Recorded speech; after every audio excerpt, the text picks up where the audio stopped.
The liberal media was salivating yesterday after accused Russian spy Maria Butina began cooperating with federal agents, and looks like she's going to admit that she was part of a conspiracy. It's all over for you now, Mr. Trump. It took 2 years, but we finally got ya.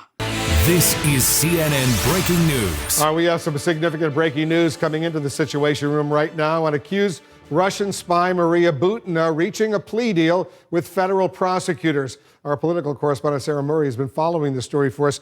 Sarah, what are you learning about this cooperation agreement? Well, Wolf, they have reached a deal, and of course it's not official until it's entered and agreed to in court and by the judge. But what we know is that she's already begun cooperating with federal investigators. That cooperation is likely to last, and we are expected to learn much more when she appears in court on Wednesday. How could you do this to us, Mr. President? First Sloppy Daniels, and now the Red Sparrow. Tell us, Sanderson, when is Trump going to go to prison for this? Good evening. Thanks for joining us. We begin tonight with breaking news. Another plea deal, and this time it's a Russian. Accused Russian spy Maria Butina is now cooperating with federal prosecutors after agreeing to a plea deal, according to a source familiar with the matter. Now, this is separate from the Robert Mueller investigation, but the news comes on a day... Wait. Say that again. What?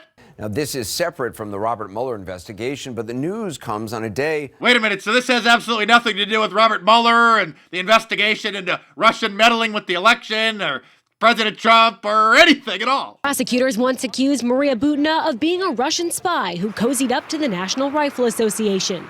Now they appear ready to strike a plea deal. Today, Butina's attorneys and prosecutors requested a change of plea hearing in D.C. federal court, noting that the parties have resolved this matter. The filing indicates Butina is likely to plead guilty to at least one of the charges she's facing: conspiracy and acting as a foreign agent. So she's pleading guilty to being an unregistered foreign agent. Because when a foreigner is in the United States and working on behalf of their home country and having their home country's best interests at heart over the United States, they're supposed to technically register with the State Department as a foreign agent. So it looks like she's just one of countless low-level spies in America feeding information back to her home country.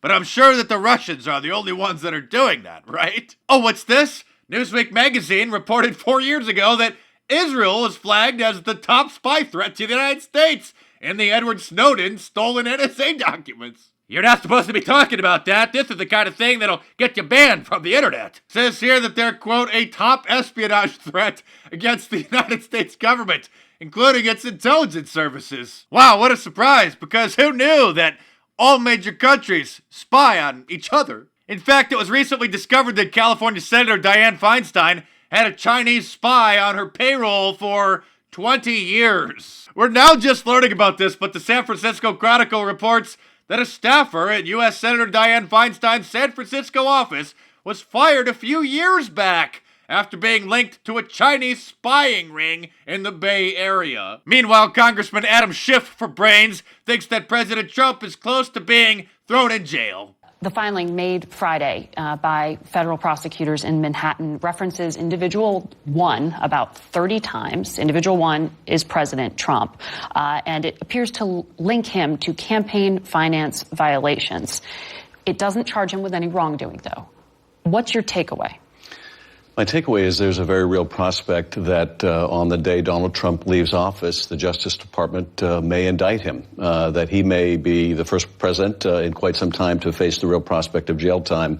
We have been discussing the issue of an imaginary Russian conspiracy for the last 2 years. What he's claiming is that Michael Cohen's payment to Sloppy Daniels was a campaign contribution in kind to prevent her from tarnishing the campaign, thus violating campaign finance laws because they didn't declare it as such. But Trump can easily argue that the payment was to protect him personally, to protect his marriage, and to prevent the fallout from affecting his young son and his family. Oh, what's this? Oh, that's right. Speaking of campaign finance violations, the Obama campaign was fined $375,000 by the Federal Election Commission in 2008 for mishandling $1.8 million in campaign funds. And in case you forgot, Trump's payment to Sloppy Daniels was $130,000. But for just $19.95, you can order a Liberalism Find a Cure shirt or any of my shirts from MarkDice.com.